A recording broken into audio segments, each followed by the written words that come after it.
दोस्तों आइए देखते हैं हम लोग क्लास 9 का पॉलिटी का चैप्टर 4 चुनावी राजनीति। इसमें हम लोग समझेंगे कि आम चुनाव क्या है, उपचुनाव क्या है और मध्यावधि चुनाव क्या होता है, और आरक्षित निर्वाचित क्षेत्र क्या होता है, मतदाता सूची क्या होता है, ईवीएम, मतदाता और मतगणना क्या होता है, मतदान और मतगणना क्या होता है, आचार संहिता क्या होता है। इन सब चीज़ों को समझेंगे हम लोग। देखते हैं। ये पहला है क्या, चुनाव प्रक्रिया क्या है। चुनाव क्षेत्र के सीमा निर्धारण से लेकर चुनाव परिणाम की घोषणा तक की प्रक्रिया। क्या बोला, चुनाव क्षेत्र के सीमा निर्धारण से लेकर के और चुनाव परिणाम तक की घोषणा। जब चुनाव किस किस क्षेत्रों में चुनाव होगा यहाँ से लेकर के चुनाव का रिजल्ट घोषणा होने तक की प्रक्रिया को ही क्या कहते हैं हम लोग, चुनावी प्रक्रिया। आगे देखिए चुनाव क्या है। चुनाव किसे कहेंगे, तो चुनाव के माध्यम से लोग नियमित अंतराल पर अपने प्रतिनिधियों को चुन सके और अगर इच्छा हो तो उसे बदल भी दे। क्या बोला, चुनाव के ही माध्यम से लोग नियमित अंतराल पर अपने प्रतिनिधियों को चुन सकता है, अपने प्रतिनिधियों को चुनेगा, या अगर इच्छा हो तो उसे बदल भी सकता है। किसके माध्यम से, तो चुनाव के माध्यम से। हमारे यहाँ पे इसका समय कितना होता है, 5 साल का। आइए देखते हैं। लोकतांत्रिक चुनावों के लिए कुछ जरूरी न्यूनतम शर्तों के साथ अपने बात की शुरुआत करते हैं। क्या बोला कि लोकतांत्रिक चुनावों का कुछ जरूरी न्यूनतम शर्तों के साथ अपने बातों का शुरुआत करते हैं। पहला क्या दिया है यहाँ थोड़ा सा देख लेते हैं कि हर किसी को मत देने का अधिकार हो। लोकतंत्र में क्या है, चुनाव जो है हम लोग को सबको अधिकार देती है। पहला अधिकार क्या है, हर किसी को मत देने का अधिकार हो। दूसरा क्या है कि चुनाव में विकल्प की गुंजाइश हो, सिर्फ एक ही पार्टी ना हो, हमारे पास और सारी पार्टियां हो, जिसको हम पसंद करें उसको वोट दे। यही बोला है, चुनाव में विकल्प की गुंजाइश हो। पार्टियों एंड उम्मीदवारों को चुनाव में भाग लेने की आज़ादी हो। किसको, पार्टी भी, बहुत सारी पार्टी चुनाव में भाग ले, और उम्मीदवार भी, सब उम्मीदवार जो वैध हैं, जो संवैधानिक नियमों का पालन करते हैं, उसको चुनाव में भाग लेने की आज़ादी हो। और क्या होता है, मतदाताओं के लिए विकल्प पेश करे। यही है दूसरा ये लोकतांत्रिक चुनाव की कुछ जरूरी न्यूनतम शर्तों में से दूसरा शर्त था। तीसरा शर्त क्या है, चुनाव का अवसर नियमित अंतराल पर मिलता रहे, जो कि मिलता है, हमारे यहाँ पे 5 सालों का होता है। चौथा क्या है, लोग जिन्हें चाहे निष्पक्ष एवं स्वतंत्र रूप से, लोग जिन्हें चाहे उन्हें उसी को, यहाँ पे क्या है, लोग जिन्हें चाहे वास्तव में चुनाव उसी का हो। चौथा जो हमारा पॉइंट है, क्या बोला, लोग जिसको चाहेगा वास्तव में चुनाव उसी का हो। जो पार्टी को हम चाहेंगे वास्तव में चुनाव उसी का हो, तब हम कहेंगे क्या है, निष्पक्षता है।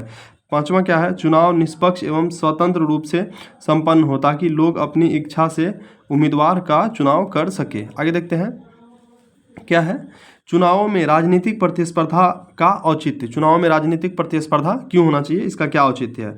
चुनाव का मतलब राजनीतिक प्रतियोगिता अथवा प्रतिस्पर्धा से है। क्या बोला, चुनाव का मतलब क्या है, राजनीतिक प्रतियोगिता अथवा प्रतिस्पर्धा, एक तरह से कंपटीशन बोल रहा है, राजनीतिक कंपटीशन से है। अगर प्रतिस्पर्धा न हो तो चुनाव बेमानी हो जाएगी। अगर यदि प्रतिस्पर्धा न हो तो बोला जा रहा है चुनाव में क्या हो जाएगा, चुनाव बेमानी हो जाएगा। विभिन्न दलों के लोग और नेता एक दूसरे को आरोप लगाते हैं, चुनाव जीतने के लिए तरह तरह के हथकंडे अपनाते हैं। कुछ लोगों का कहना है कि चुनाव जीतने के होड़ में सही किस्म की राजनीति बलि चढ़ जाती है। बहुत अच्छा बात कहा है। क्या बोला है कि कुछ लोगों का कहना है कि चुनाव जीतने के होड़ में सही किस्म की राजनीति बलि चढ़ जाती है। इसका नतीजा यह होता है कि कई अच्छे लोग जो देश एवं समाज की राजनीति में सेवा भाव से आना चाहते हैं, उन्हें घोर निराशा होती है। ना पैसों वगैरह पे चुनाव का ज़्यादा मत निर्णय करता हो, उन सब चीज़ों में के बारे में बोल रहा है कि गलत लोगों की वजह से सही लोग राजनीति में नहीं आना चाह रहे हैं। राजनीतिक प्रतिस्पर्धा सिर्फ चुनाव के लिए नहीं बल्कि लोकतंत्र के लिए भी हितकर मानी जाती है। मतलब राजनीतिक जो प्रतिस्पर्धा है सिर्फ चुनाव के लिए ही अच्छा नहीं है, लोकतंत्र के लिए भी अच्छा है। भारत में चुनावी प्रणाली कैसे काम करता है देखते हैं। अपने देश में लोकसभा एवं विधानसभा के चुनाव प्रत्येक 5 साल बाद होता है। क्या बोला, हमारे देश में लोकसभा एवं विधानसभा, यहाँ पे राज्यसभा नहीं बोला है और विधान परिषद नहीं बोला, ये दोनों का चुनाव होता है दोस्तों 6 साल में। लेकिन लोकसभा और विधानसभा का चुनाव प्रत्येक 5 साल बाद होता है, अर्थात प्रत्येक 5 साल बाद लोकसभा एवं विधानसभा भंग हो जाती है। फिर सभी चुनाव क्षेत्रों में एक ही दिन या अलग अलग दिनों में अंतराल में चुनाव होता है इसे आम चुनाव कहते हैं। 5 साल के बाद जब लोकसभा भंग हो जाती है फिर आम सभी जगहों पे चुनाव होता है, वही चुनाव को हम लोग क्या कहते हैं, आम चुनाव कहते हैं। आगे देखिए उपचुनाव क्या है। कई बार किसी क्षेत्र में विशेष चुनाव होता है जो किसी सदस्य की मृत्यु या इस्तीफा यानी कि त्यागपत्र के कारण खाली हो जाती है। कहीं पे मान लीजिए मुखिया है कोई पंचायत में, वो मर गया, उसका 5 साल का कार्यकाल था लेकिन वो 2.5 साल काम किया, 2.5 साल बाद मर गया, या कोई सांसद विधायक मर गया या पद को त्याग दिया, तो इस परिस्थिति में क्या होता है, उपचुनाव करवाया जाता है। इसको क्या कहते हैं, उपचुनाव। जब बीच में कोई एक सदस्य मर जाएगा या त्यागपत्र देता है तो उपचुनाव। अब देखिए मध्यावधि चुनाव क्या होता है कि कभी कभी ऐसा भी होता है कि कोई सरकार अल्पमत होने के कारण लोकसभा या विधानसभा में विश्वास मत हासिल करने में विफल हो जाती है, तब मध्यावधि चुनाव होता है। मान लीजिए कोई भी सरकार है, मान लीजिए अभी भारत में बीजेपी का सरकार है, बिहार में भी गठबंधन का सरकार है। मान लीजिए बीजेपी अगर यदि अपना वोट को सिद्ध करने में विफल हो जाती है, तब इस परिस्थिति में क्या होता है, मध्यावधि चुनाव। मतलब लोकसभा का कार्यकाल है जाकर के 5 साल, विधानसभा का कार्यकाल 5 साल। अब बीच में अगर यदि पार्टी में बहुमत नहीं मिलेगा तो उस समय क्या होता है, बीच में फिर लोकसभा या विधानसभा भंग होता है, उसके बाद होता है नया चुनाव। उसी को कहते हैं मध्यावधि चुनाव यानी बीच में चुनाव। ठीक है, और यह मध्यावधि चुनाव आम चुनाव बन जाता है। अच्छा, तब मध्यावधि चुनाव होता है और यह मध्यावधि चुनाव आम चुनाव बन जाता है, मतलब फिर से वह आम चुनाव की तरह काम करने लगता है। मध्यावधि चुनाव के बाद भी जब पूरा सरकार चुन के आएगी तो नई सरकार अपने पूरा 5 साल या अपने पूरा कार्यकाल तक चलेगा। आइए देखते हैं निर्वाचन क्षेत्र क्या होता है। चुनाव के उद्देश्य से देश को जनसंख्या के हिसाब से कई क्षेत्रों में बांटा जाता है। क्या बोला, किसके उद्देश्य से, चुनाव के उद्देश्य से देश को जनसंख्या के हिसाब से कई क्षेत्रों में बांटा जाता है। इन्हें निर्वाचन क्षेत्र कहते हैं, अलग अलग क्षेत्र को निर्वाचन क्षेत्र कहते हैं। अपने बिहार में कुल 243 निर्वाचन क्षेत्र, अपने बिहार को कुल 243 निर्वाचन क्षेत्र में बांटा गया। उसी तरह बोला है कि लोकसभा देश में, हमारे भारत में या हमारे देश में लोकसभा के कितने हैं, लोकसभा के लिए 543 निर्वाचन क्षेत्रों में बांटा गया है। इसे चुने गए प्रतिनिधि संसद सदस्य या सांसद कहलाते हैं। और विधानसभा में जो चुन के आते हैं हमारे यहाँ 243, उसको विधायक या MLC कहते हैं। ये देखते हैं क्या कहता है, निर्वाचन क्षेत्र परिसीमन के लिए जनसंख्या एवं क्षेत्रफल को आधार बनाया गया है। निर्वाचन क्षेत्र कहाँ से कहाँ तक दिया जाएगा, इसका आधार किसको बनाया गया है, तो जनसंख्या और क्षेत्रफल को आधार बनाया गया है। विधानसभा के लिए चुने गए प्रतिनिधि क्या कहलाते हैं, विधायक या MLA, MLC बोल दिए थे हम, गलत बोले थे, वो क्या कहलाता है, MLA कहलाता है। MLC विधान परिषद वाले होते हैं। आइए देखते हैं, पंचायतों, नगर निगमों एवं नगर पालिकाओं के चुनाव में, पंचायतों, नगर निगमों एवं नगर पालिकाओं के चुनाव में भी यही तरीका अपनाया जाता है जो हम ऊपर देखे, सांसद और विधायकों को चुनने के लिए अपनाया जाता है। चुनाव की जो प्रक्रिया होती है कुछ वैसा ही प्रक्रिया यहाँ पे पंचायत वगैरह में भी होता है, लेकिन इसका चुनाव अलग होता है। केंद्र लेवल देश में कराता है केंद्रीय चुनाव आयोग, राज्य में कराता है, ये पंचायती चुनाव कराता है राज्य चुनाव आयोग। देखते हैं, पंचायतों, नगर निगम तो देख लिए हैं, इन्हें भी निर्वाचित क्षेत्र में नियुक्त कर दिया जाता है। नाम में समानता के भ्रम नहीं पैदा हो, इसलिए इन्हें वार्ड कहा जाता है। प्रत्येक वार्ड से एक प्रतिनिधि का चुनाव होता है जिन्हें वार्ड पार्षद कहते हैं। आरक्षित निर्वाचन क्षेत्र क्या है, आरक्षित निर्वाचन क्षेत्र क्या है, इसके बारे में जानिए। हमारे संविधान निर्माताओं ने कमजोर वर्ग के लोगों के लिए आरक्षित क्षेत्र की विशेष व्यवस्था करने की बात सोची, इसलिए लोकसभा और विधानसभा में कुछ निर्वाचन क्षेत्र SC ST, अनुसूचित जाति और अनुसूचित जनजाति के लिए आरक्षित है। जैसे लोकसभा में, सांसद में SC के 79 सीट है और ST के 41 सीट है। SC मतलब अनुसूचित जाति के 79 सीट है, ST मतलब अनुसूचित जनजाति के 41 सीट है। आइए हमारा बिहार विधानसभा में SC का सीट है 37, और वर्तमान आपके बुक के हिसाब से क्या दिया है, ST का सीट के बारे में। झारखंड बनने के बाद बिहार में ST जनजाति नहीं रहने के कारण अब बिहार के विधानसभा में ST यानी कि अनुसूचित जनजाति सीट आरक्षित नहीं है। बिहार देश का पहला राज्य जिसने महिलाओं को कमजोर समूह का हिस्सा मानते हुए उसके लिए आधी सीटें आरक्षित कर दिया, मतलब 50% आरक्षण दिया है पंचायती चुनाव वगैरह में महिलाओं को, और नौकरी में 33% आरक्षण दिया है बिहार। ये देखते हैं मतदाता सूची क्या है। लोकतांत्रिक चुनाव में मतदान की योग्यता रखने वालों की सूची चुनाव से काफ़ी पहले तैयार कर दी जाती है। क्या बोला? लोकतांत्रिक चुनाव में जो मतदान की योग्यता रखते हैं, जो योग्य है मत देने के लिए, वोट देने के लिए, उसके बारे में बोला जाए। लोकतांत्रिक चुनाव में मतदान की योग्यता रखने वालों की सूची चुनाव से काफ़ी पहले तैयार कर ली जाती है तथा इसे सर्वसुलभ बना दिया जाता है, मतलब सबको आसानी से उपलब्ध हो जाए ऐसा बना दिया जाता है या पहुंचवा दिया जाता है घर घर। अब तो नेट पे उपलब्ध है, बना दिया जाता है। इस सूची को आधिकारिक रूप से मान्य मतदाता सूची कहते हैं। प्रचलित भाषाओं में इसको क्या कहते हैं? Voter list. वोटर लिस्ट को हम लोग क्या कहते हैं? मतदाता सूची।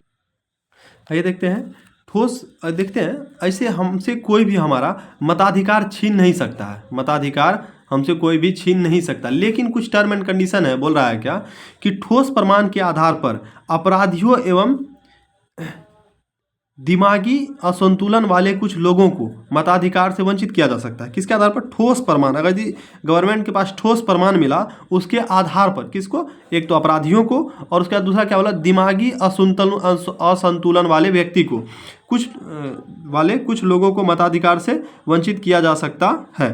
हर 5 साल में मतदाता सूची का पुनरीक्षण किया जाता है। मतलब जो आदमी कहीं पे मर गया तो उसका नाम हटाएगा, आदमी घर बदल के दूसरी जगह चल गया तो उसका नाम हटाएगा, नया मतदाता आया तो उसका नाम जोड़ेगा। वही बोला कि हर साल में 5 साल में क्या करेगा? मतदाता सूची का पुनरीक्षण करेगा। कौन करेगा? चुनाव आयोग ही करेगा। वोट देने के लिए निर्वाचन आयोग ने पहचान के तौर पर 14 अन्य पहचान भी वैध किया है। मतलब वोट देने के लिए आप वोटर कार्ड के साथ साथ 14 अन्य पहचान लेके जा सकते हैं। पहले तो आधार नहीं था, अब आधार है तो सब आधार ही लेके जाते हैं। इसके अलावा आप राशन कार्ड, बिजली बिल और ड्राइविंग लाइसेंस ये सब लेके जा सकते हैं अपना वोट देने के लिए। आइए देखते हैं उम्मीदवारों का नामांकन। जो चुनाव लड़ते हैं उसका नामांकन के लिए क्या प्रक्रिया है। जैसे मतदाता होने के लिए 18 वर्ष चाहिए। क्या बोला? जैसे वोट देने के लिए आदमी 18 वर्ष हो जाएगा तब जाके वोट दे सकता है, वही कह रहा है। वैसे ही उम्मीदवार होने के लिए 25 वर्ष की न्यूनतम अर्हता होनी चाहिए। किसकी बात कर रहा है ये? तो लोकसभा और विधानसभा में उम्मीदवार होने के लिए कम से कम 25 साल चाहिए। हालांकि अभी पंचायत चुनाव आ रहा है, पंचायत में आपको उम्मीदवार होने के लिए 21 साल चाहिए। 21 साल का व्यक्ति है तो आप पंचायत चुनाव में भाग ले सकते हैं, मतलब मुखिया और सरपंच में खड़ा हो सकते हैं, मेंबर में। लेकिन विधायक और सांसद में लड़ना है तो कम से कम आपको 25 साल की उम्र होनी चाहिए, ये बोल रहा है। चुनाव के लिए राजनीतिक दल अपने उम्मीदवारों के नामों की घोषणा करते हैं। क्या बोला? चुनाव के लिए राजनीतिक दल अपने उम्मीदवारों के नामों की घोषणा करते हैं और अपना चिन्ह एवं समर्थन देते हैं। बोलचाल की भाषा में इसे टिकट कहते हैं। मान लीजिए कोई भी, अभी हम लोग के यहाँ 2 पार्टी फेमस है, एक बीजेपी है, एक कांग्रेस है। कांग्रेस की तरफ से कोई टिकट लेगा तो लड़ेगा और कोई बीजेपी की तरफ से टिकट लेके लड़ेगा। उसको क्या कहते हैं? अपना चिन्ह एवं समर्थन देता है। उसको पार्टी क्या करती है? अपना चिन्ह देती है लड़ने के लिए और अपना समर्थन देती है। आगे देखते हैं। चुनाव लड़ने के लिए इच्छुक उम्मीदवारों को नामांतरण पत्र भरना पड़ता है। इसके साथ जमानत के रूप में कुछ रकम भी जमा करनी पड़ती है। चुनाव लड़ने के लिए क्या बोला? इच्छुक उम्मीदवारों को क्या करना पड़ता है? नामांकन पत्र भरना पड़ता है। ये देखते हैं चुनाव अभियान के बारे में क्या दिया है। चुनाव का प्रमुख उद्देश्य यह होता है कि लोग अपनी पसंद से प्रतिनिधियों का चुनाव कर सके एवं सरकार बनाने में सहभागी बने। क्या बोला? कि चुनाव का प्रमुख उद्देश्य यही होता है कि लोग अपनी पसंद से प्रतिनिधियों का चुनाव कर सके एवं सरकार बनाने में सहभागी बने। आगे देखते हैं चुनाव अभियान क्या है, यही बता रहा है। चुनाव अभियान के दौरान राजनीतिक दल एवं मतदाता स्वतंत्र एवं खुली चर्चा में शामिल होते हैं। क्या बोला? चुनाव अभियान के दौरान कौन कौन बोल रहा है? राजनीतिक दल एवं कौन बोल रहा है? मतदाता स्वतंत्र एवं खुली चर्चा में शामिल होते हैं। अपने देश में चुनाव प्रचार के लिए आमतौर पर 2 सप्ताह का समय दिया जाता है।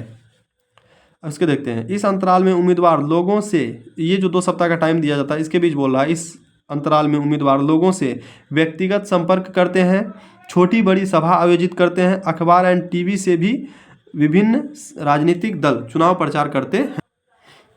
क्या कहा है? चुनाव अभियान के दौरान राजनीतिक दल किसी न किसी मोहक नारे द्वारा लोगों को आकर्षित करते हैं। क्या बोला? चुनाव अभियान के दौरान कौन? राजनीतिक दल जो चुनाव लड़ने वाला होता है वह किसी न किसी मोहक नारे के द्वारा लोगों को क्या करता है? आकर्षित करता है अपने और अपने पार्टी में आने के लिए या वोट देने के लिए लोगों को कहीं ना कहीं क्या करता है? मोहित करता है, कहने का मतलब कन्विंस करता है। उसी तरह क्या बोला? 1971 में कांग्रेस पार्टी ने क्या नारा दिया था? गरीबी हटाओ का नारा दिया था। कौन? कांग्रेस ने। कब? 1971 में। उसी तरह 1977 में जनता पार्टी ने क्या नारा दिया था? लोकतंत्र बचाओ। 1977 में जनता पार्टी ने नारा दिया था लोकतंत्र बचाओ। उसी तरह 2000 ईस्वी में झारखंड बनाओ का नारा दिया गया था। बिहार से रिलेटेड है तो इसको जानना थोड़ा सा जरूरी हो जाता है। देखिए आगे चलते हैं। कोई उम्मीदवार या पार्टी ये सब काम नहीं करेगा। क्या बोला? चुनाव लड़ने के लिए कोई भी उम्मीदवार जो इलेक्शन में खड़ा होगा या कोई पार्टी, बीजेपी, कांग्रेस, आम आदमी पार्टी, ये सब के तरह का पार्टी कोई भी ये काम नहीं करेगा। क्या काम नहीं करेगा? तो मतदाताओं को प्रलोभन देना, घूस देना या धमकी देना।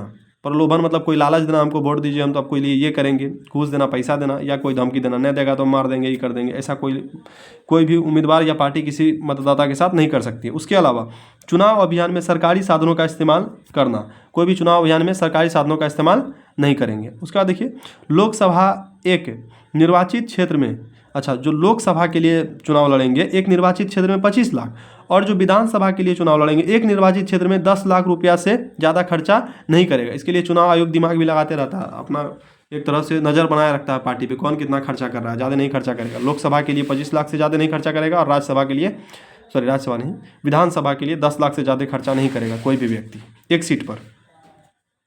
अगर कोई उम्मीदवार इनमें से किसी मामले में दोषी पाए जाएंगे तो उनका चुनाव क्या होगा?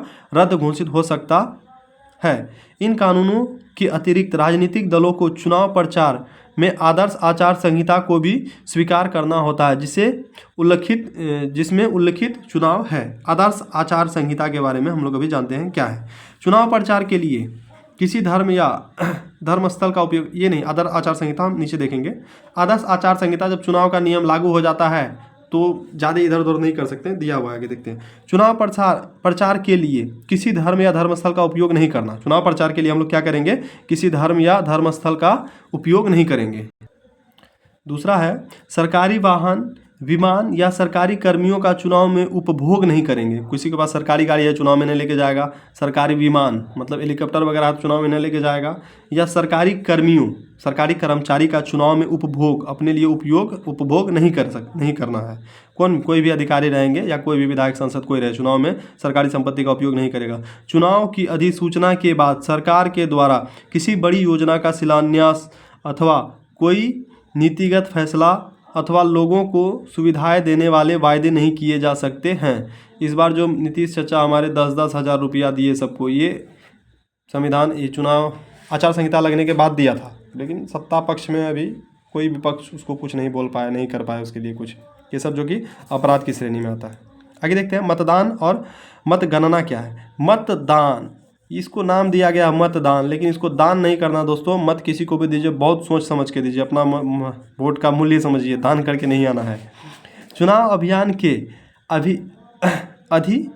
आखिरी चरण में, चुनाव अभियान के आखिरी चरण में मतदान होता है। मतदाता निर्वाचन आयोग द्वारा निर्धारित तिथि एवं केंद्र पर जाकर अपना मतदान करता है। तो सब समझते होंगे कि चुनाव अभियान के आखिरी चरण में क्या होता है? मतदान होता है, वोट आखिरी चरण में होता है। उसके बाद क्या बोला? मतदाता जो होता है निर्वाचन आयोग द्वारा निर्धारित तिथि एवं केंद्र, ये जो निर्वाचन कहाँ पे वोट देंगे हम, इसका निर्धारण कौन करता है? निर्वाचन आयोग। और कब देंगे, कौन तारीख को देंगे, इसका भी निर्वाचन कौन करता है? ये इसका भी घोषणा करता है कौन? यही निर्वाचन आयोग में जाकर मतदान करता है। मतदान केंद्र पर चुनाव को संपन्न करने के लिए सरकार द्वारा पीठासीन पदाधिकारी और अन्य मतदान पदाधिकारी नियुक्त होते हैं। जनता जाता है और वहाँ नियमों को मानते हुए अपना मतदान करता है। इसमें दिया हुआ था बुक में कैसे जाना है, लाइन में लगना है, अपना कार्ड देना है, वोटिंग लिस्ट में अपना नाम दिखेगा, उसके बाद आपको वोट देना है। वोट देने के बाद हाथ में स्याही भी लगाया जाता है जो कि परमानेंट है, वो आदमी दोबारा वोट ना दे सके। ये सब बात किताब में था। पहले पेपर पर मुहर लगाकर वोटिंग होता था, लेकिन अब EVM और मशीन द्वारा होता है। क्या बोल रहा है कि पहले पेपर पर मुहर लगाकर वोटिंग होता था। पहले मान लीजिए वोट देने के लिए जाता था ना, पेपर मिलता था, इस तरह आदमी का नाम और इस तरफ उसका चिन्ह होता था। अब जिसको देना है आपको उस चिन्ह में मुहर मार दीजिए और मोड़ करके बक्सा में गिरा दीजिए। ये होता था पहले चुनाव। लेकिन अब हो रहा EVM के द्वारा, इलेक्ट्रिक वोटिंग मशीन। उसमें इसी तरह का रहता है वोटिंग मशीन, इधर आदमी का नाम रहता है, इधर बटन रहता है। इसमें कागज में मुहर मार के बक्सा में डालना रहता है, तो इसमें कुछ नहीं करना जाएगा, जिसको देना उसको वोट दे दीजिए, टिप दीजिए कटाक से, हो गया। अब ऐसा होता है। मतदान समाप्ति के बाद सभी बैलेट बक्सों अथवा वोटिंग मशीनों को सील बंद सबको क्या किया जाता है, सीलबंद कर चुनाव आयोग द्वारा निर्धारित एवं सुरक्षित स्थान पर पहुंचाया जाता है। फिर एक निश्चित एवं घोषित तारीख को मतों की गिनती की जाती है। वह सभी दलों के एजेंट होते हैं ताकि मतगणना में निष्पक्षता बरकरार रह सके। सबसे ज़्यादा वोट पाने वाले को विजयी घोषित किया जाता है। ये देखते हैं क्या है स्वतंत्र निर्वाचन आयोग क्या है। स्वतंत्र निर्वाचन आयोग कैसे काम करता है। भारतीय संविधान ने चुनावों की निष्पक्षता की जांच के लिए एक स्वतंत्र चुनाव आयोग का गठन किया है। क्या बोला कि भारतीय संविधान ने चुनावों की निष्पक्षता की जांच के लिए एक स्वतंत्र चुनाव आयोग का गठन किया है भारतीय संविधान ने, जिसको क्या कहते हैं, भारत निर्वाचन आयोग। क्या कहते हैं, भारत निर्वाचन आयोग। हमारे यहाँ पर चुनाव आयोग को न्यायपालिका के समान आज़ादी प्राप्त है। जैसे न्यायपालिका को आज़ादी प्राप्त है उसी तरह बोला जा रहा है हमारे यहाँ पे चुनाव आयोग को भी आज़ादी प्राप्त है। हमारे यहाँ पर चुनाव आयोग को न्यायपालिका के समान आज़ादी प्राप्त है। इसके मुख्य चुनाव आयुक्त की नियुक्ति भारत के कौन करते हैं, राष्ट्रपति जी करते हैं। मुख्य चुनाव आयुक्त की नियुक्ति कौन करते हैं, भारत के राष्ट्रपति जी करते हैं। एक बार नियुक्त हो जाने के बाद देखिएगा चुनाव आयोग का पावर कितना है समझिएगा। एक बार नियुक्त हो जाने के बाद पुनः चुनाव आयुक्त राष्ट्रपति एवं सरकार के प्रति जवाबदेह नहीं होता। साथ ही इन्हें कार्यकाल के पहले कोई सरकार हटा नहीं सकती। क्या बोला, एक बार जब यह नियुक्त हो जाता है उसके बाद चुनाव आयुक्त राष्ट्रपति एवं सरकार के प्रति जवाबदेह नहीं होता, इसको किसी को जवाब नहीं देना पड़ता है। उसके बाद क्या बोल रहा है कि साथ ही इन्हें कार्यकाल के पहले कोई सरकार हटा नहीं सकती है। चुनाव का अधिसूचना जारी होने से लेकर चुनाव नतीजे की घोषणा तक हर पहलू पर निर्वाचन आयोग का निर्णय अंतिम होता है।